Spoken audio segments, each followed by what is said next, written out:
Récemment, j'ai tellement aimé le commentaire du stratège en chef des fonds communs Hartford Life que je l'ai publié sur le Major Blog.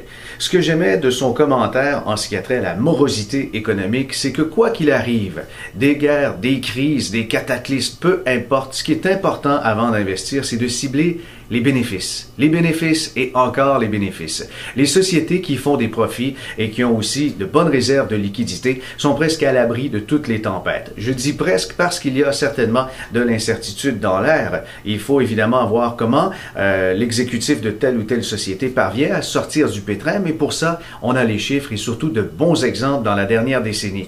Pensons à 2001, pensons à 2002, la guerre du Golfe, les répliques en Afghanistan. On a ensuite une crise de confiance dans les technologies et dans plein d'autres sociétés. La crise financière de 2008, ce sont des exemples pour voir la tenue, comment une entreprise s'est tenue debout ou encore a pu rebondir suivant cette crise. Mais si elle a toujours des bénéfices aujourd'hui, vous êtes devant une société drôlement bien gérée et il faut focusser là-dessus vraiment, plutôt que de focusser sur le climat mondial, la morosité, l'incertitude, les conflits, les guerres, tout ça, ce n'est que de la distraction.